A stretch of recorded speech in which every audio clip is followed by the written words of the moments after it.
Welcome back to the Ancestral Findings podcast. Let's go on a journey to uncover the emotional saga of the Clarkson family, intertwined with the tumult of the American Civil War. Through letters that span years, we'll unveil stories of love, hope, loss, and resilience.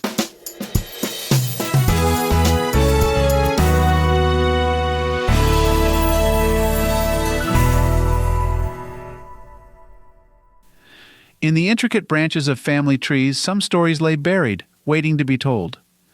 Such is the tale of the Clarkson family, woven into the fabric of the American Civil War, echoing the sentiments of a nation torn apart.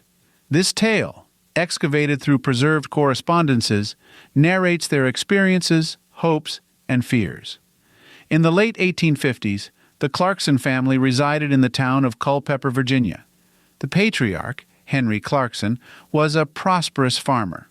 He had 5 children, 3 sons, James, Edward, and Samuel, and 2 daughters, Clara and Eleanor. Like many others, the family was blissfully unaware of the storm brewing on the horizon. The 1860s ushered in a new era, and the United States was ensnared in a conflict that would shape its destiny. James and Edward, the older Clarkson brothers, felt the call of duty and enlisted in the Confederate Army, leaving Samuel, the youngest, behind to help their father with the farm. Their decisions would set the stage for a series of poignant letters that crossed the battle lines. On a chilly morning in January 1862, Clara began the correspondence with a pen poised above paper. Her letters to James were about home, Eleanor's engagement, and Samuel's growing restlessness. She often added doodles, immortalizing the everyday life of the Civil War era. James' responses were punctuated with tales of camaraderie, whispered rumors of upcoming battles, and a longing for the comforting embrace of home. Edward, more introspective, wrote extensively to Samuel. His descriptions were vivid, depicting campfires, weary soldiers, and the omnipresent shadow of death. Yet in every letter, Edward's unwavering faith and optimism shone through, a beacon of hope for Samuel, who often felt the weight of responsibility on his young shoulders. As the war progressed, the family's letters became a lifeline.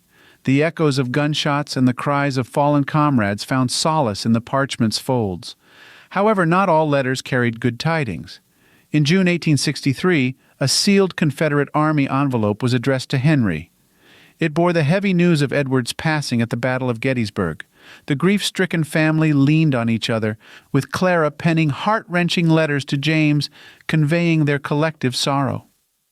The correspondence took a further somber turn when, in 1864, Samuel, unable to resist the pull of the conflict, enlisted.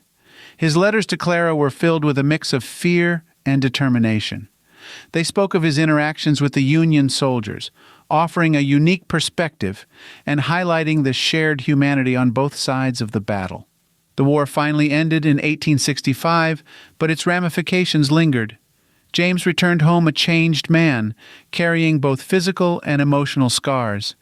The family's letters from this period reflected the struggle of rebuilding lives amidst the haunting memories of the war.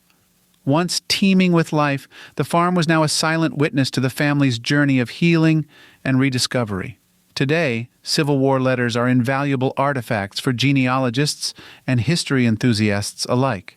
They offer a raw, unfiltered window into the lives of ordinary people caught in the crossfire of a nation's most tumultuous period.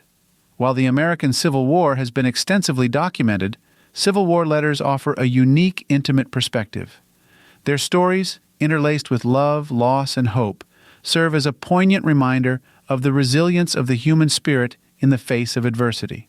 It's not just tales of a family during the Civil War. It's a chronicle of the enduring ties that bind families together, transcending time and turmoil. For genealogy enthusiasts, Civil War letters offer more than just historical insight. They serve as a compelling example of preserving records. Whether tracing your lineage or mining forgotten tales, stories like these remind us that history is not just about events, but about the people who lived through them.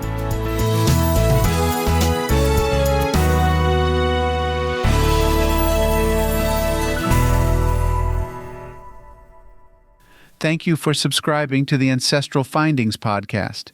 If you're interested in more tools and insights, you can explore ancestralfindings.com. You can also get a free ebook, request a complimentary genealogy lookup, or join the historical postcard giveaway hosted weekly. If you'd like to contribute further, you can support us through Patreon or PayPal. Your support is immensely appreciated, and it helps us continue our passion for genealogy and keep our project thriving. Thank you for being a part of our family history community since 1995. Have a splendid day and enjoy your genealogical journey. Happy searching.